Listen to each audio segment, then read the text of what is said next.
Les invito, hermanos, a buscar en sus Biblias, en Mateo capítulo 13, los versos del 18 al 23. Mateo capítulo 13, del 18 al 23, dice la palabra de nuestro Dios: Oíd pues vosotros la parábola del sembrador. Cuando alguno oye la palabra del reino y no la entiende, viene el malo y arrebata lo que fue sembrado en su corazón. Este es el que fue sembrado junto al camino. Y el que fue sembrado en pedregales, este es el que oye la palabra y al momento la recibe con gozo, pero no tiene raíz en sí, sino que es de corta duración. Pues al venir la aflicción o la persecución por causa de la palabra, luego tropieza. El que fue sembrado entre espinos, este es el que oye la palabra, pero el afán de este siglo y el engaño de las riquezas ahogan la palabra y se hace infructuosa. Mas el que fue sembrado en buena tierra, este es el que oye y entiende la palabra y da fruto, y produce a 100, a 60 y a 30 por uno. El estudio de esta noche lo hemos titulado 4 oyentes. Padre, gracias por tu palabra en esta hora. Gracias porque en ella tú nos revelas tu voluntad santa para tu pueblo. Señor, en esta hora hemos venido a estudiarla. Pedimos que tu Espíritu Santo nos capacite, Señor, que abras nuestras mentes y corazones para recibir tu palabra viva. Ayúdame especialmente a exponerla, Señor. Dame tu poder, que en esta hora hables a tu pueblo. Y si hay alguien aquí que está escuchando, Señor, este estudio y aún no conoce a Jesucristo, dale una oportunidad de salvación, Señor, que pueda ser como aquel que representa la buena tierra y reciba la semilla del Evangelio. Te lo pedimos en el nombre de Jesucristo. Amén. Bueno, continuando con esta serie sobre el Evangelio de Mateo, estamos en este pasaje que acabamos de leer y ubicándonos en el contexto del mismo, queremos decir que en privado a sus 12 discípulos y algunos otros seguidores auténticos, el Señor comienza a explicarle el significado de la parábola del sembrador. Ya estuvimos hablando acerca de las parábolas y de cómo el Señor durante su ministerio hizo un uso muy especial de ellas. Ya vimos cómo el Señor cuenta la parábola del sembrador, aunque no analizamos la explicación. En esta noche nos proponemos reflexionar en esa explicación que dio el Señor. Repito, a sus discípulos y a sus seguidores auténticos comienza a darles el significado de esta parábola. Para ellos, oír y entender, porque como el Señor les había acabado de decir, oír era entender. La fe que tenían les permitía que sus ojos pudieran ver y sus oídos oír. Algo que los incrédulos no podían hacer. La Biblia dice claramente que el hombre natural no percibe las cosas que son del Espíritu. Si Dios no se las revela, el hombre sin Dios no puede entender esas cosas espirituales. En esta historia, en esta parábola, Jesús no identifica al sembrador, pero en la parábola del trigo y la cizaña, Jesús dijo en el verso 37, el que siembra la buena semilla es el Hijo del Hombre.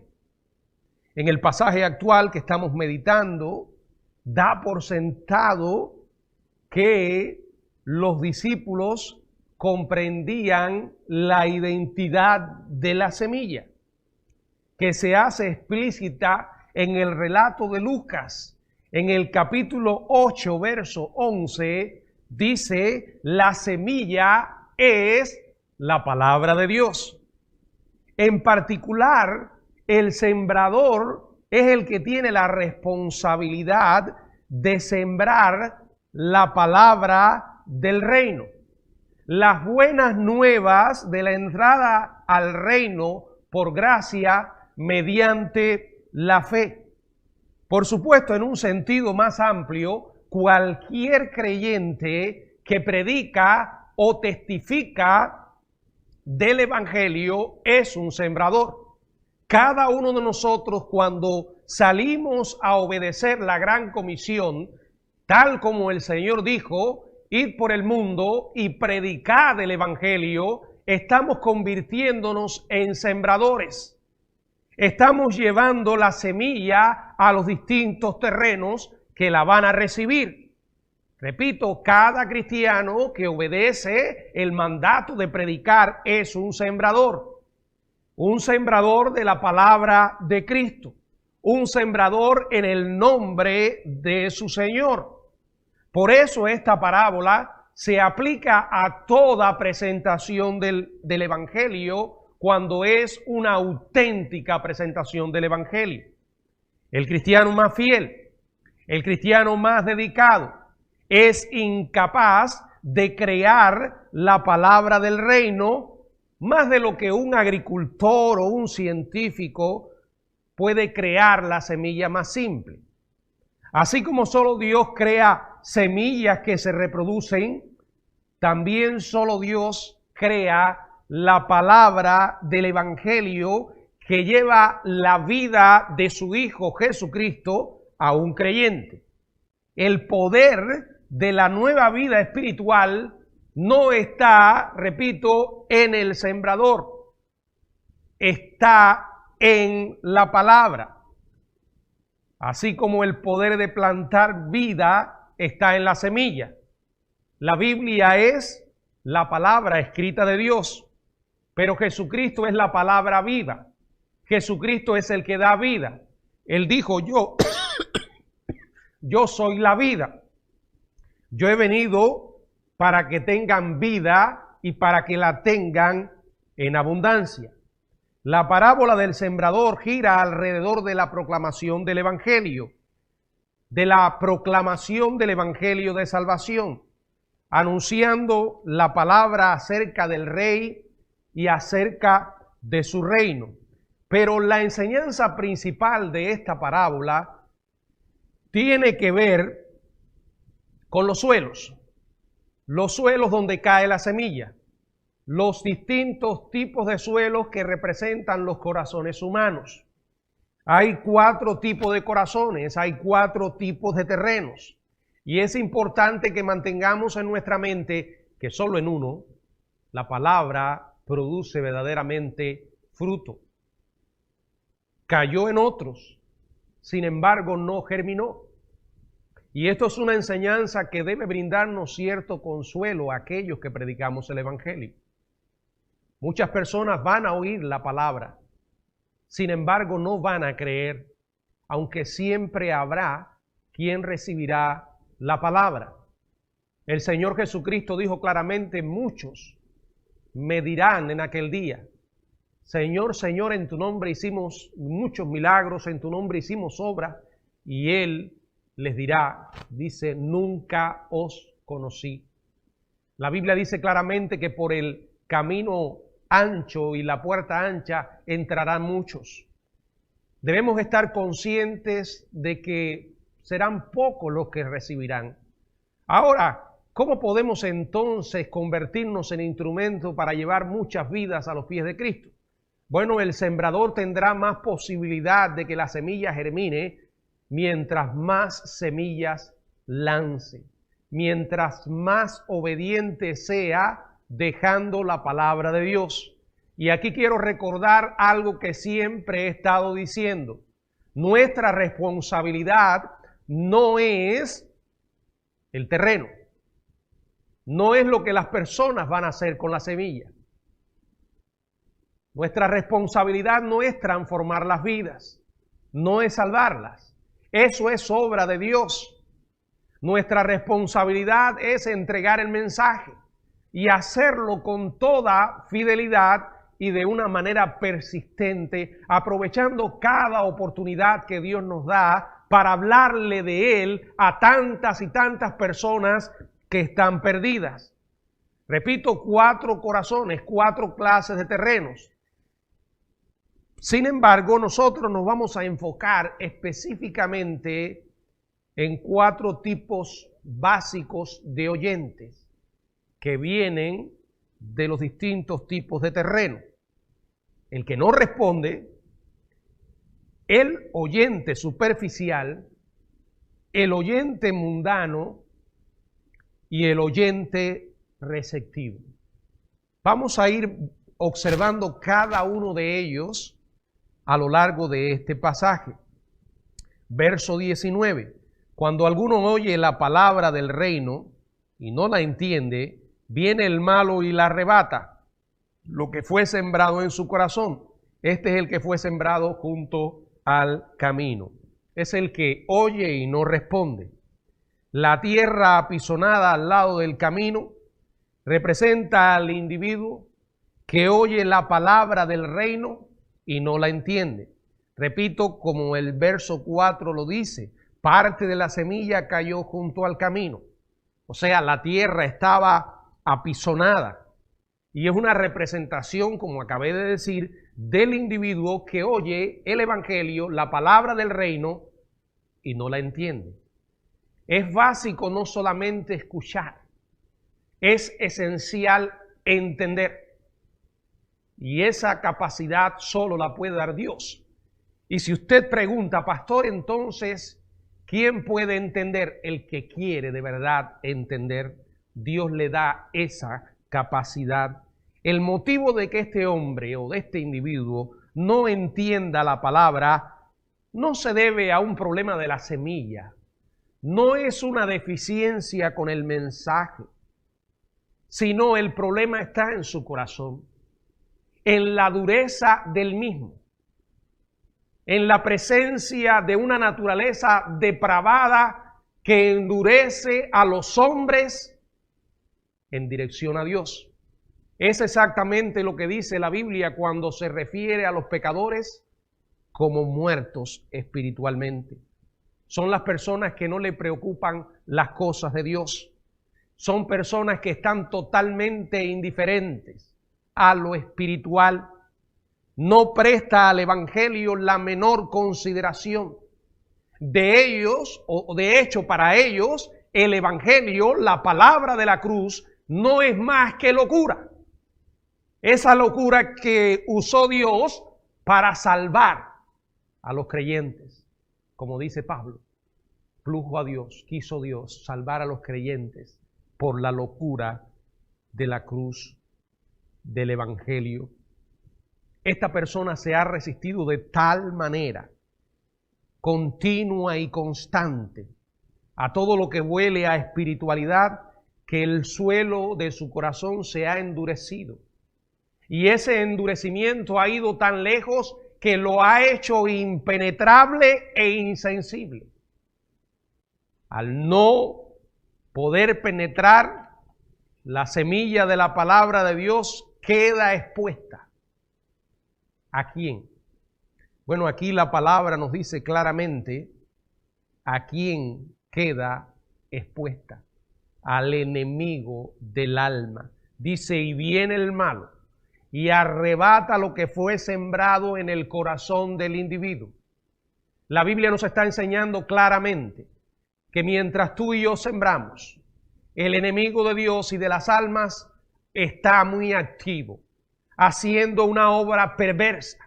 Por eso necesitamos estar conscientes de esa guerra espiritual, de esa gran batalla espiritual que se está efectuando por la salvación de las almas.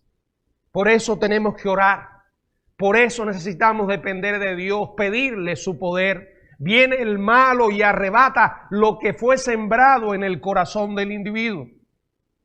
Y la falta de arrepentimiento o de cualquier sensación de culpa y vergüenza lo va separando más y más de la ayuda de Dios y lo deja totalmente expuesto al ataque del diablo.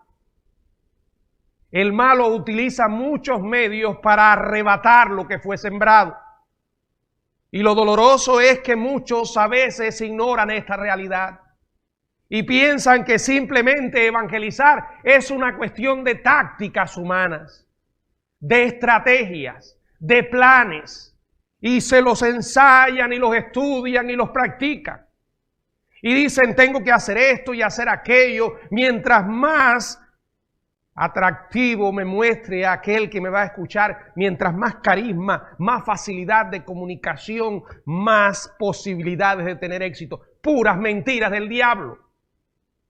La predicación del Evangelio es una tarea que se debe hacer en el nombre del Señor y dependiendo únicamente del poder de Él, porque es una obra divina.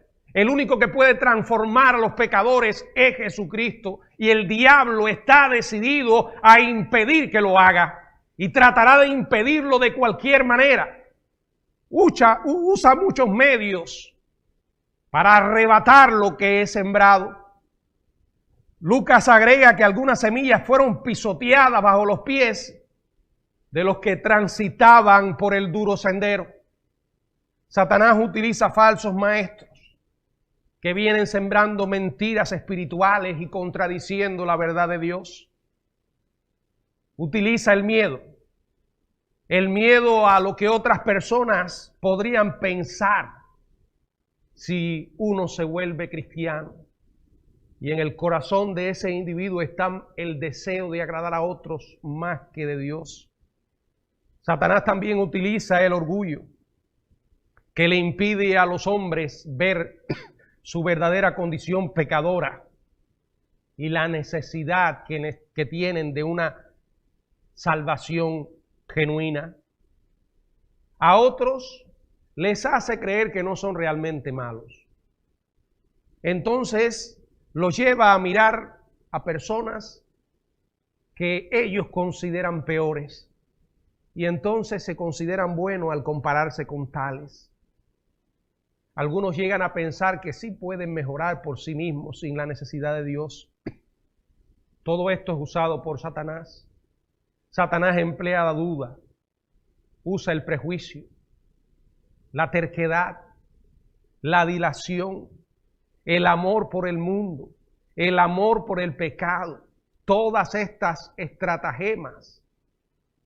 Como dice Pablo, todas estas maquinaciones, como también dice la palabra, todas estas acechanzas.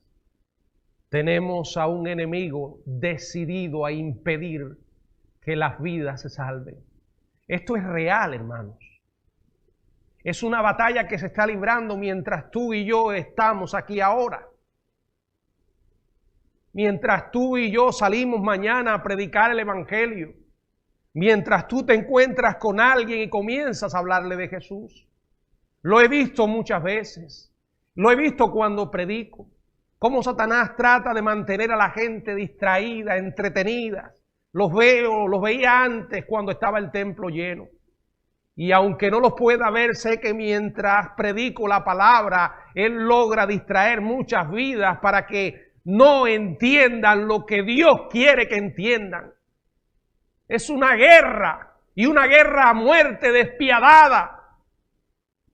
No una muerte física, simplemente. Está en juego la salvación de las almas, la eternidad. Por eso cuando una vida se salva hay gozo en los cielos. No podemos ignorar esto. Primero el oyente, como dije, que no responde, porque oye pero no entiende. En segundo lugar, el oyente superficial, dice el verso 20 y 21, el que fue sembrado en pedregales. Este es el que oye la palabra y al momento la recibe con gozo. Pero no tiene raíz en sí, sino que es de corta duración. Pues al venir la aflicción o la persecución por causa de la palabra, ¿qué? Tropieza. Esta es la segunda parcela de tierra. Cubre pedregales. No tiene profundidad. Este suelo representa al individuo que oye la palabra y al momento la recibe con gozo. Es como el alcacese, ¿verdad? Como el bicarbonato. Cuando usted lo echa en el agua y comienza, ¿qué? A burbujear. e inmediatamente se va deteniendo. Así son estas personas. Son personas que solo dan una respuesta emocional. Y qué triste, porque muchas veces hay maestros y predicadores que se prestan para crear este tipo de atmósfera, promoviendo conversiones falsas y mentirosas en las iglesias. Porque saben cómo apelar a las emociones, manipular a la gente. ¿Saben por qué? Porque ellos creen que son los responsables de esta obra. Ese es el error. Un error teológico, un error bíblico. No somos los responsables. Tenemos que entregar la verdad, no utilizar a la gente. Mucha gente recibe solo emocionalmente. Este convertido superficial acepta el mensaje con brazos abiertos y con gozo y entusiasmo. Aquí aparece la palabra gozo, pero no es el gozo de la salvación, mucho menos. Es para hacer énfasis en la emoción simplemente. Es la persona que no tiene más que halagos acerca del Evangelio. Qué bonito, pastor. Qué bonito, me gustó lo que dijo el predicador. Qué bonita es esta iglesia. Qué bien se llevan. Esa persona está en la cima emocional, en un estado de euforia. Pero debido a que el suelo de su corazón es puramente superficial, dice la palabra que ¿qué? No hay raíz. El Evangelio provoca una reacción inmediata, pero es de corta duración. Sus sentimientos fueron cambiados, fueron tocados, pero no su alma. La palabra de Dios que vivifica no puede echar raíces porque justo debajo de la superficie de este corazón hay una base rocosa que incluso es más difícil de penetrar que a la tierra al lado del camino. No hay arrepentimiento, no hay dolor por el pecado, mucho menos una condición o un reconocimiento de la condición perdida, no hay quebrantamiento. Cuando esta persona oye el Evangelio, experimenta o produce una experiencia religiosa, pero no da salvación. ¿Por qué? Bueno, queda en evidencia cuando las cosas se ponen feas. Cuando viene la aflicción, cuando viene la persecución por causa de la palabra. Dice la Biblia que ¿qué? Que tropieza. La verdad del Evangelio no ha penetrado en su corazón. Tan solo ha estado allí en el borde de su mente. Y por eso la persona renuncia con la misma facilidad o con la misma rapidez como lo recibió. ¿No han visto personas así? Que construyen sus vidas, su casa religiosa, sobre la base de una simple experiencia emocional. Y cuando soplan los vientos y las tormentas de la aflicción o la persecución golpeando la casa, ésta se derrumba y es arrastrada totalmente por la corriente. Dice que llega la aflicción y la persecución por causa de la palabra, pero puede venir mucho antes, mucho antes. El creyente superficial puede bautizarse, puede servir en la iglesia, puede parecer un miembro modelo durante mucho tiempo, pero la prueba, la adversidad, finalmente llega y pone al descubierto lo que realmente hay en ese corazón. Las pruebas o fortalecen la fe o nos convierten en lo que, o muestran lo que realmente somos. La marca de la fe auténtica es que va a perseverar a pesar de. La marca de una fe falsa es que esa vida se va a derrumbar porque el cimiento es pobre, es pura arena. La aflicción y la persecución de la que Jesús está hablando aquí no tiene que ver con dificultades y problemas comunes de la vida, sino que específicamente dice que las tribulaciones resultan, ¿por qué? Por causa de la palabra. Mucha gente hoy dice que aman a Dios y que son seguidores de Jesucristo, mientras las cosas les estén saliendo como a ellos les gusta. Son esas personas que llegan a las iglesias para convertirse en un centro de atención, porque tienen el concepto equivocado y enfermo de que la iglesia es simplemente un lugar donde voy a recibir. Todo se trata de mí. Todo tiene que girar en torno a mi persona. ¡Qué error! En la iglesia no se trata de nosotros. No se trata de mí, se trata de Jesucristo. Él es el Señor. Son personas que piensan que la vida cristiana solo es una senda de una sola vía, en dirección a mí. Pero cuando comienzan a darse cuenta de que no es tal, y que ser un seguidor de Jesucristo implica pagar un precio, el precio de la obediencia, aquel del que el Señor Jesús habló cuando dijo: si alguno quiere venir en pos de mí, niéguese a sí mismo, tome su cruz y sígame. El cristiano superficial, en medio de la persecución por la fe, se ofende. Tropieza cuando su fe es puesta a prueba. Cuando los amigos, familias, compañeros de trabajo o de estudio, empleados, comienzan a criticarlo por su fe, o lo presionan a transigir o incluso a renunciar, no resisten. Se quiebran, se avergüenzan del Evangelio, se avergüenzan de aquel que había proclamado con tanto gozo como Señor. Y debido a que la profesión de fe que había hecho no tenía convicción, no tenía sinceridad, nunca había experimentado el nuevo nacimiento ni la nueva vida que Cristo ofrece, esa fe, como no es auténtica, pronto se muere, se marchita, demostrando que era falsa.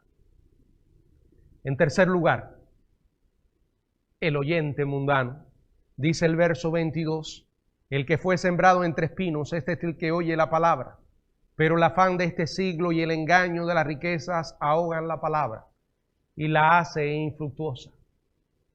La tercera parcela de tierra está infestada, pero está infestada con espinos. Es una representación del individuo que oye la palabra, pero es demasiado mundano para echar raíces y para que esa semilla crezca en su corazón. Este individuo oye la palabra del Evangelio, puede hacer una profesión simbólica de fe, pero en realidad su primer amor no es Jesucristo. Son las cosas del mundo, y su afán y preocupación por estas cosas los mantienen ciegos a la importancia del Evangelio o de cualquier otra cosa espiritual y eterna. Son aquellos que aman las riquezas. Y en realidad viven como si éstas pudieran realmente satisfacer todos sus deseos y necesidades. No están conscientes de que han caído en el engaño de las riquezas. En ese engaño que llegan muchos a creer que tales producen verdadera felicidad, felicidad perdurable. Y esa mundanalidad, dice la palabra, que ahoga lo que fue sembrado. Porque la atención no está en Dios, sino en las riquezas, las posesiones, el prestigio, la posición y todo lo que el mundo ofrece. Aquí no se trata de lo que digamos. Aquí no se trata de cuántos versículos seamos capaces de repetir de memoria o poner en Facebook o no sé, ponerlos en nuestra casa. Aquí se trata de las decisiones que tomamos. Esas decisiones grandes y pequeñas. Aquellas que quizás no le damos tanta importancia, pero tienen una efectividad tremenda para exponer nuestro verdadero corazón. Para exponer lo que realmente es importante para nosotros. Usted puede decir que ama a Dios, pero si la mayor parte de su tiempo se lo pasa hablando de dinero, de negocio, de trabajo, sencillamente Dios no es su prioridad. Usted puede decir que ama a Dios y no le importa darle a Él ni una pequeña cantidad como una expresión de gratitud, no importa cuánto diga que ama a Dios. Si todo su tiempo está absorbido solo por lo material y no hay tiempo para Dios, no importa cuánto diga. Aquí no se trata de lo que podemos decir, sino de las decisiones que tomamos, que revelan verdaderamente quiénes somos. Y las decisiones de esta persona demuestran de que no era un corazón verdaderamente receptivo. Ni siquiera se da cuenta de que ha perdido el control o el conocimiento de la palabra que una vez pudo tener. La vida espiritual de esta persona se hace totalmente infructuosa. No le interesan las cosas espirituales. Y si parece interesarle, es solo por lo que pueda sacar. Hay personas así, que no se preguntan cuánto puedo dar a Dios, sino qué puedo recibir de Él. Piensan que pueden engañar al Señor. Hay pocos obstáculos más grandes al Evangelio que el amor a las riquezas y al mundo en general. Pablo dijo en la primera carta a Timoteo, en el capítulo 6, verso 10, Primera Timoteo capítulo 6, verso 10, porque raíz de todos los males es el amor al dinero. No es el dinero, es el amor al dinero. Lo cual codiciando algunos se extraviaron de la fe. Aquellos que cuando no tenían nada, al menos decían amar más a Dios. Sin embargo, cuando comenzaron a prosperar o a tener unos miserables billetes de más, se extraviaron de la fe. La Biblia dice, y fueron traspasados de muchos dolores, porque el dinero y lo material no puede realmente salvarnos cuando llegan las adversidades, y mucho menos comprar la vida eterna. Y mucho menos garantizar la eternidad con Dios. Hay un cuarto oyente. Es aquel que recibe. Es aquel que entiende. Es aquel que dice la palabra en el verso 23. Mas el que fue sembrado en buena tierra. Este es, ¿qué? El que oye y entiende la palabra y da fruto. Y produce a 100, a 60 y a 30 por uno. Esta cuarta parcela es el que es sembrado, dice la Biblia, en buena tierra. ¿Por qué es buena? Porque es una tierra espiritualmente preparada. Y debido a que su corazón está preparado por el Espíritu y es receptivo a Dios, el individuo que representa esta tierra oye y entiende la palabra. No podemos separar estos elementos, escuchar y entender. La capacidad para que alguien entienda no está en el comunicador. Que sí, es bueno que tenga ciertas destrezas, pero al final no se trata de él, se trata de Dios. La única barrera para la salvación es la incredulidad. Todo aquel que está dispuesto a aceptar a Jesucristo bajo las condiciones de Él, se convierte en buena tierra. Porque no es a mi manera. Esa es la manera de Dios. Él oye la palabra del Evangelio. Dios honra la humildad y abre los oídos espirituales de tales individuos. Y entiende por qué. Entiende el Evangelio porque Dios honra la fe y abre la mente espiritual y el corazón. Aquí Jesús habló de esta clase de creyentes o de oyentes para animar a sus discípulos y a todos los demás a que testificaran. A pesar de la dureza, a pesar de la superficialidad, a pesar de la mundanalidad de la mayoría de los corazones, siempre habrá algunos que son buena tierra, donde el Evangelio puede echar raíces y puede florecer. Oye y entiende. Y además dice la Biblia que ¿qué? Que da fruto. El fruto espiritual es la evidencia, el producto inevitable de que hay vida espiritual. Gálatas capítulo 5, 22 y 23. Allí habla del fruto espiritual. Es la realidad de que hay vida. Es la realidad de que se ha nacido de nuevo. Jesús no solo asegura que los verdaderos creyentes llevan fruto, sino que lo van a llevar en abundancia. Dice a 100, a 60 y a 30 por uno. No todos los cristianos damos los mismos frutos.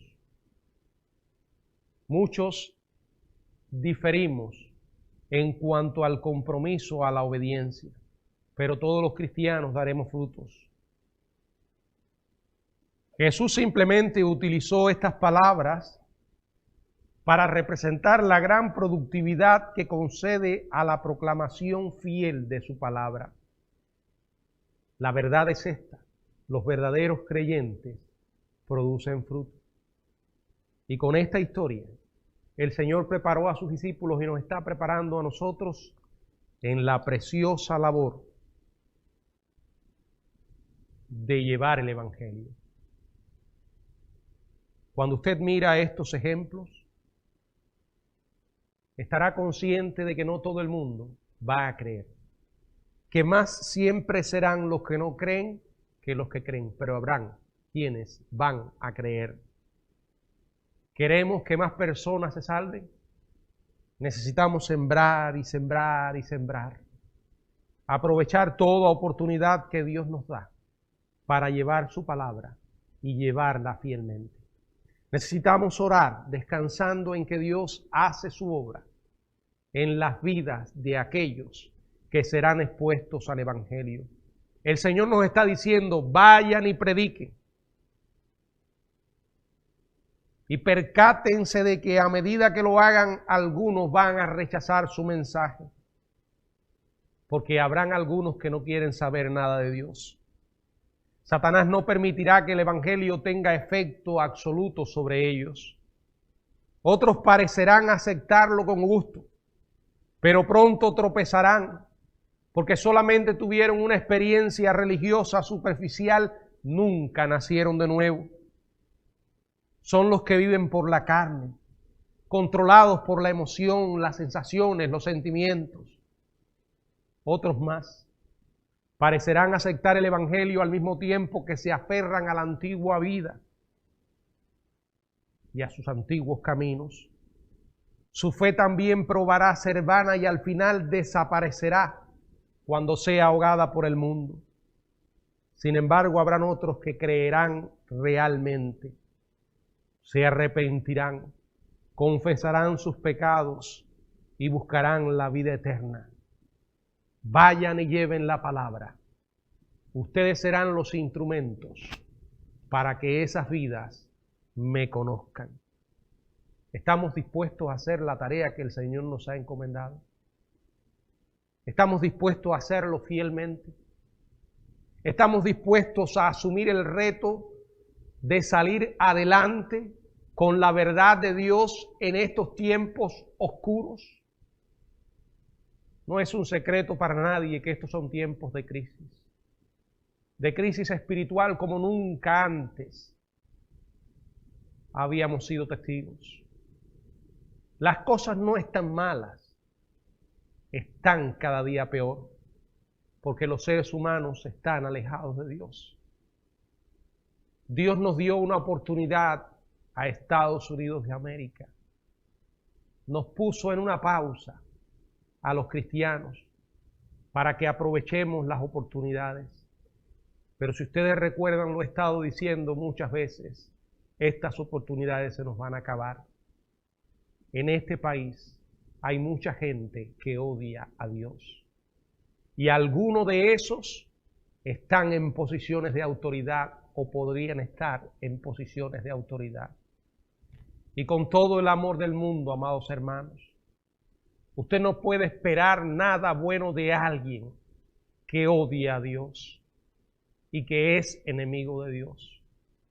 Si el diablo lo ha cegado a creer semejante mentira, permítame decirle que está totalmente confundido. Una persona que odia a Dios no puede traer nada realmente bueno a una sociedad humana. Y nosotros tenemos la esperanza para este mundo, para este país. Necesitamos proclamar con fidelidad el Evangelio, porque el Evangelio es la respuesta a las más grandes necesidades, y orar con todo nuestro corazón, perseverando, porque estamos en medio de una gran batalla espiritual, y el diablo está decidido a opacar la luz de la iglesia. Que la iglesia deje de iluminar, que la iglesia deje de ser sal, que la iglesia se parezca más al mundo que a Jesucristo. Que la iglesia ande amedrentada, acobardada, quejándose como una víctima en lugar de ser una verdadera agencia proclamadora de la verdad de Dios. La iglesia somos nosotros. Necesitamos evaluar nuestras vidas y darnos cuenta de que hay muchos corazones y terrenos donde la semilla va a caer. Pero tenemos que, como dice la Biblia, salir a sembrar. El sembrador necesita salir. El sembrador necesita hablar. El sembrador necesita obedecer. Porque esa es la razón por la cual existimos. Esa es la razón por la que tú y yo estamos todavía ocupando un espacio en esta tierra, consumiendo un oxígeno y una vida de la cual tenemos que hacernos dignos. ¿Saben por qué? Porque para esto Dios nos tiene aquí. ¿Qué vamos a hacer? ¿Qué más vamos a esperar? ¿Tendrá Dios que seguir hablándonos más fuerte? Yo espero que seamos humildes y que entendamos cuál es nuestra más sagrada responsabilidad y confiar en que Dios hará su obra en medio de todos aquellos que van a escuchar su palabra. Que el Señor nos bendiga.